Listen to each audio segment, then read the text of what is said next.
UAE win the team's classification, which also stopped them winning the overall race. So that's the segue to seriously. That's the segue to what could UAE have done differently, Benji? You mentioned Grappa. What would you have done differently? Well, we've mentioned Monte Grappa, but I think my biggest tactical flaw in UAE Team Emirates in this race is how they approach stage 20 to begin with and the overall leadership of this Grand Tour. Because let's talk about McNulty's role in this race for a second. And it's not just, I don't blame McNulty personally for this. It's a team that allows him to do this. He gets a free roll. Giving him, he's an adult, Benji. I'm sorry, but at the end of the day, if you are Brandon McNulty and in the race, your team tells you that he can ride for a top 10 in GC, then he can ride for a top 10 in GC. That's people management to me. And to me, it seems like UAE Team Emirates is giving these free rolls to potential leaders in the team to make everyone happy. But that does not make everyone happy. That should not make everyone happy. Because at the end of the day, McNulty riding for his top 10 position, because he only rode for a Ayuso and Del Toro twice in this entire Grand Tour. Twice! In 21 stages. That's nothing. I'm sorry. Which stages? So, in the Strade Bianchi stage, he rode for Strada, himself too. Strada, he rode. He rode. Because he was crashed and injured. And there's one more stage, but I can't actually remember which one it was, but he did ride for Del Toro at least once in this Grand Tour, but only twice in total. That's nothing. That's because at the end of the day, when someone attacks Del Toro, McNulty doesn't react to try and save Del Toro or anything. He starts riding his own tempo to make sure he doesn't blow up following that attack because he wants to keep his top 10 position. What I'm trying to say is McNulty's free roll to ride for his top 10 negatively impacts Isaac Del Toro's chances to win this Grand Tour. Because McNulty, like you have mentioned multiple times, is now too close in GC to be allowed in the breakaway, but also on top of that, is prioritizing his own top 10 over Del Toro in certain places in this Grand Tour.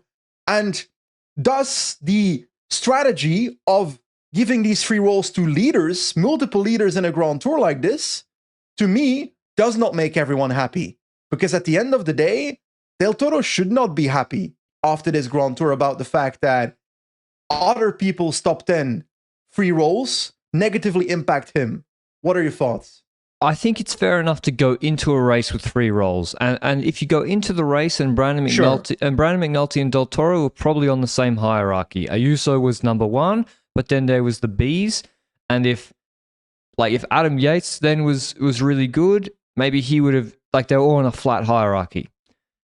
But you have to be like, okay, guys, but if someone has the chance to win the race, and it's not talking about, if Del Toro is 5th and 6th starts attacking him, and McNulty's 9th, I wouldn't give a fuck.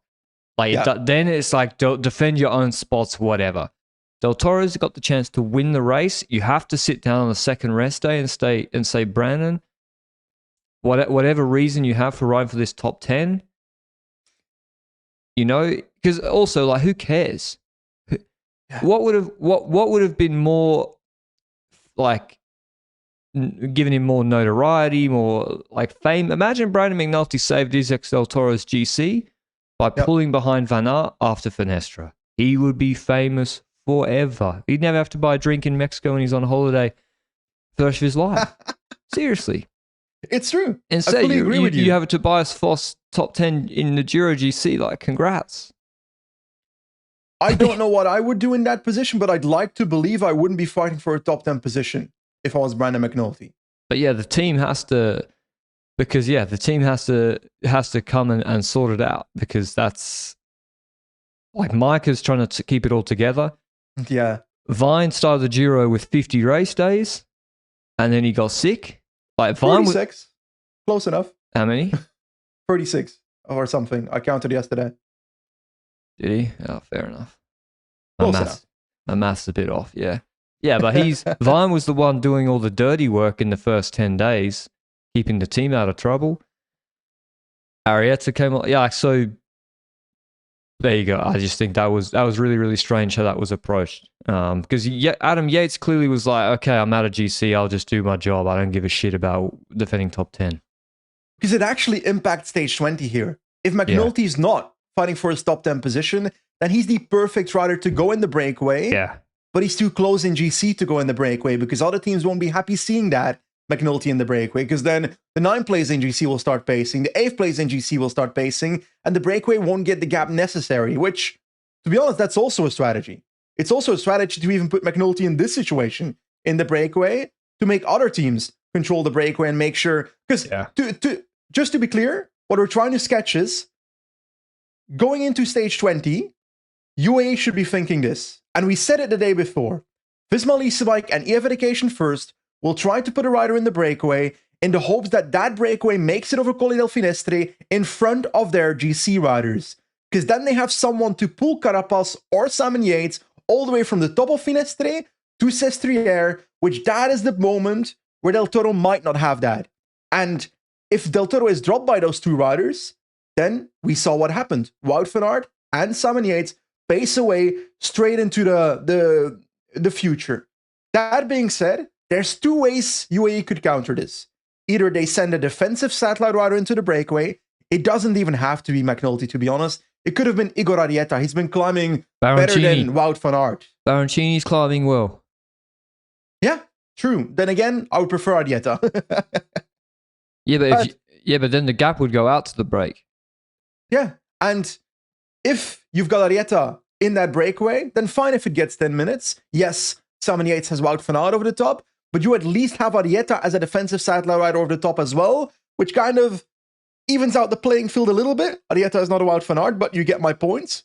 The second the second option for UAE is doing the opposite, which is controlling the breakaway to make sure it doesn't have 10 minutes by the foot of Finestre. Because if Wout van Aert in the breakaway arrive at the foot of Finestre with 7 minutes, Wout van Aert is not getting to the top in front of Simon Yates. And that's the reality. And they did neither of it. And yes, we found it funny that UAE wasn't following the wheel of the EF riders on the Colle del Lis climb in the middle of that stage. But in hindsight, they probably should have followed them. If not, they should have been helping them control this breakaway. Because if the gap was smaller, Wout van Aert does not get to the top in front of Simon Yates. Yeah, I didn't really understand it. But because also... That's my biggest problem. They were controlling, and then EF came to control the break, and they just stopped. They were like, oh, thanks. It's like, bruh, Baroncini should be helping fucking Askren. What are you doing? Like, yeah. And so, that I think once... Then it became out, once it got to Finestre, it's kind of out of their hands, because like Carapaz is going to do what he's going to do. Del Toro's got a tricky situation. I also think like Del Toro, he got caught in the worst of the middle ground on Finestre. In the Carapaz, like he didn't react straight on the wheel, but he did react, and he did ride away from his teammates at the bottom of a 1 hour climb. He could have just sat behind. He's like, okay, I'm going to do the first 5Ks of this climb. Micah and Yates are going to pace me full.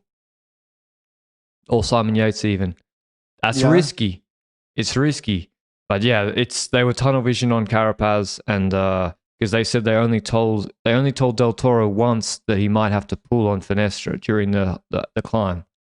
That's ridiculous. That being said, if I look at the entire final here, just to finalize our point from earlier, in my opinion, if Wout van Aert is not over the top and Simon Yates is alone there, and Del Toro and Carapaz go over the top 17 seconds, I think it was, behind, virtually the Maglia Rosa over the top. So in total, that's a minute, was it 2 minutes 07 or something that they came over the top, or 1 minute 47, whatever it was, over the top. So Del Toro was virtually behind the Maglia Rosa. Simon Yates on top of Finestre was maybe like 20 seconds.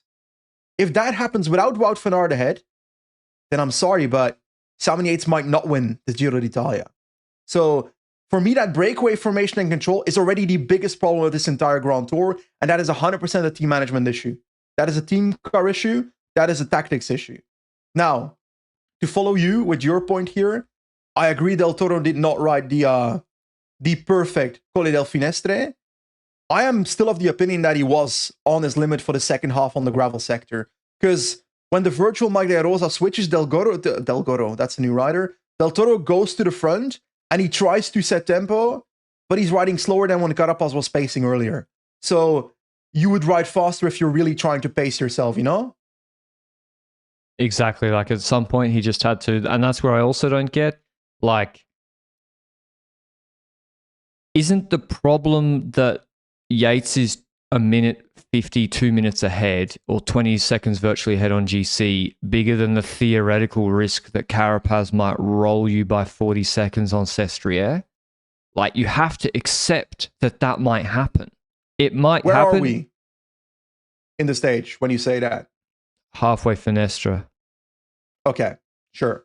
I agree there. But even after, like, at the top, or last the gravel on Finestre, wherever, like, Del Toro's worried about Carapaz rolling, and I get it because Carapaz will try it.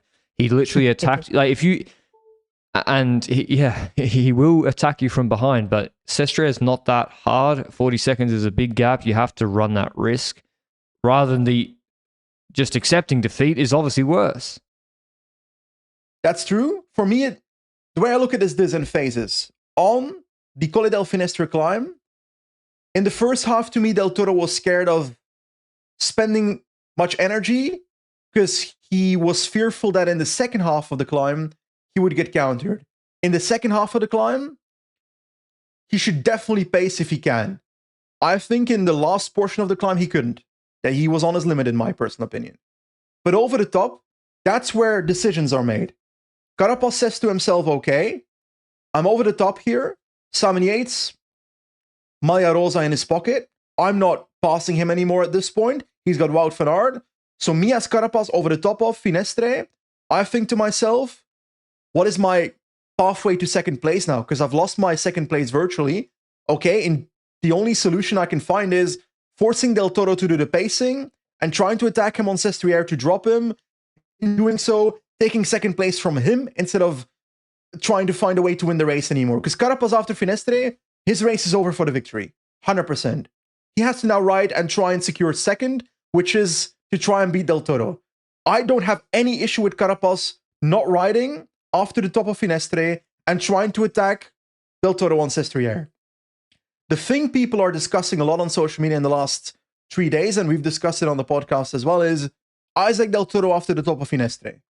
What Del Toro does here, to me, seems like, okay, I have the virtual second place right now. The Maglia Rosa virtually is riding up the road. I will not risk my virtual second place for a small chance of catching Simon Yates and the Maglia Rosa from this point onwards.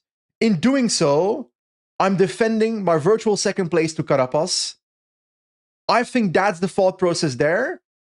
I would have I think it's early. I agree with you. That's very early to do just over the top of Finestre. But I think that's the thought process. And what do you think of my opinion that if a 32-year-old GC rider that's podiumed the Grand Tour before thinks this, I would heavily question it and I would criticize it. Because you've podiumed the Grand Tour before, you should be going all out for the victory then. That's my opinion. But I understand the position of Del Toro. No, but it's still podium. It's still podium, but second versus third for him matters more than it matters for me. Me as a viewer, I don't care. But I can imagine he does. Bonus still gets triggered. Bonus still gets triggered, but it's the biggest result of any Mexican rider all time in a Grand Tour. Yeah, but I don't know, to not try to win or save the win at all. I would have liked to see it later. Because you might get rolled for second. Maybe. I don't know. Would 21-year-old Pog have done it? I don't know. I don't actually remember vividly the Vuelta of 2019, but I actually think he went on a long solo. Pog was because he's a savage. Plataforma de Grados? Yeah. Like Pog in the 2020 Tour de France, I guarantee he was mad after the crosswinds because he's like, fuck, this makes it harder for me to win this race. Of course. Yeah, like that's how he is. I don't know. It wouldn't have made a difference. Van Aert made the difference. I thought it was strange this on the descent where it really doesn't require any effort. Like maybe he could have tried to drop Carapaz. You know, he dropped Carapaz on 2 descents the previous stage. It was strange to see. But of course, with Van Aert up the road, the damage was already done. I see that, and I agree that it's early to give up in the descent of the Finestre already. But I personally both his age, the fact that it's first Grand Tour as a GC leader. He wants to get the highest possible result. He doesn't believe in Maglia Rosa anymore from this point onward. I don't know. I can understand his position. I don't know what I would have done in his place. I'm not a pro cyclist, so obviously I have no right to talk in that sense. I would have crashed myself really hard on that double right-hander on the Finestre descent in like the 4th or 5th corner. I would have crashed into that wall really hard. Broke your back again. Yeah, I would have fucked myself up. That's what I would have done. Seriously. Totally would have saved you. But on that note, like, I don't know, because Yates nearly crashes. Yeah. Yates nearly crashes himself on that descent. You never know. So I just feel like there's a lot of people that are talking shit about Del Toro right now that are in an easy position to talk. No, I've also never seen him. I've never seen Maglia Rosa ride like that on the final mountain stage of it. You ever seen the leader of the Jersey literally refuse to chase at any point the guy who's taking the Giro away from him? Well, he was chasing in multiple moments. He was chasing when the virtual Maglia Rosa switches. He was pacing on the gravel sector of Finestre from that point onwards for 2-3 minutes until he stopped because he realized that he doesn't have the legs anymore. And over the top, he was pacing in the descent. He was actually dropping Carapaz for a bit in the descent. You think he did the Finestre as like just a TT? I don't believe he did the Finestre as a TT, but I believe he was on his limit at the end. Yeah, of course, but I don't know. He just needed to do a TT like Derek G did. Because, like, we're saying we've never seen a Maglia Rosa ride like this. When have we ever seen a Maglia Rosa in this situation? I just mean, yeah, leader's jersey in general. Like what, being attacked? Yeah, but in a Grand Tour is different than a 1-week race, eh? Yeah. I can't vividly remember a similar scenario like this where a guy that shows up in his first Grand Tour as GC leader has to make a decision whether he defends his virtual second Maglia Rosa, virtual second versus trying to have a small chance of getting Maglia Rosa in the final. I would love to see him go all out and even lose his podium and set the setup for a great story in the long term. But I can in some way understand his position. And I know that I'm probably not having the most popular opinion on this because the most popular opinion on social media is shitting on Isaac Del Toro right now. I really think he had a brain fade and just tunnel vision on Carapaz. I don't think he was doing... I think they were just real, and that's also not his fault. And so where I agree with you is, it shouldn't be his decision. He's not doing... On Finestre, Isaac Del Toro shouldn't have the virtual standings on a printout screen next to him, seeing where it's moving, doing the mental maths. It's a bit much to expect for him on the Finestre, I think. You got to say, okay, Isaac, when the gap goes... Yeah, but he doesn't have to think about that much on Finestre either. He has to think about... There's two riders right now. Yeah, but Benji, he's coachable. Why he's also so good is I think he's coachable, and he got told Carapaz is the threat. If you stick with Carapaz and don't get dropped on Finestre, you will win the Giro d'Italia. Probably was what was said before the stage. I do not blame Isaac Del Toro that much for this Grand Tour. And then you have to tell him team management. When Yates is on... Okay, I think Yates being up the road could in theory be a good thing. Okay, stops the attacking phase for a bit of two guys rolling you. And then when Yates gets to 25 seconds and Carapaz slowed, you can't let G ride. He had to start riding. He had to start riding, and they had to tell him, set a pace. If Carapaz attacks you, ignore it. TT to the top, and you see where it is. So you don't think he was on the limit on the climb? Benji, they were track standing. Muchin said he was on the limit. They were track standing. Derek G would come back. Carapaz would drop a bomb, and Del Toro snapped onto the wheel and could respond. Then why on the second half of the climb does he only pace for 2 minutes after the virtual Maglia Rosa switches and does not ride faster than Carapaz did? Because he was just focused on Carapaz. I don't believe that. I do not believe that. I don't know. I'm talking earlier in the climb, though. Should have just been setting a pace. But Maybe he was on the limit and couldn't pull, but because it's logical that he's not on the limit. Yeah, but it's logical that he's on the limit. Yeah, but Carapaz was not riding a steady pace on the gravel. He attacked him at the end, and he followed easily. He followed. The gap went easily. to 2 minutes, to 2:05, and then Carapaz hits him again with like a long attack, and it goes to 140, and he's in the wheel with a change of pace. I think he was on his limit. Maybe in that case, yeah. In that case, he couldn't do more, but there were track standing, G coming past, etc. G was pacing the start of the gravel. I think he could go faster than Derek G, personally. Well, if that's the case, then he should know better. Yeah. Well, we can say that, but it wouldn't have mattered. It actually wouldn't have mattered. By the time they actually got to the gravel, in hindsight, it was done already. Because Yates, they're not going to catch him by the top. And even if Yates got to Van Aert with a 25-second lead, it would have been done. So it's like you said, I mean, me and you, it's been good to discuss this at length. Well, should Del Toro have done this? Should he have done that on Finestre? In the end, like you said, the damage was done in brake formation. UAE Team Emirates' team management failed in brake formation, and that's how he lost the Giro, in my opinion. Because at the end of the day, if Wout van Aert does not make it over the top of Finestre, there's still a realistic chance that Del Toro wins this Grand Tour. But with the added bonus of, if we think about that exact moment for a second, Simon Yates goes over the top. I don't know the exact time gap. Del Toro and Carapaz go over the top 2 minutes behind him. 17 seconds, I think, is the virtual gap in the Maglia Rosa. That Simon Yates is ahead over the top of Finestre. Carapaz will still sit in the wheel. So Del Toro will have to do most of the work alone in the valley anyway. Because Carapaz will logically say to himself, okay, I can't win anymore, so I need to benefit off Del Toro. Or do you still see Carapaz riding with Del Toro in the valley in that situation? No, Carapaz wouldn't have ridden with him in the valley, probably. I don't think so either. But so it would have been Del Toro versus Simon Yates, which on the flat you'd give the benefit to Del Toro. It depends on how hard you were on the limit on the climb before, though, because it's not that simple after a climb like Finestre. Yeah. I mean, you just have to accept possibly losing second to save winning the race. I think.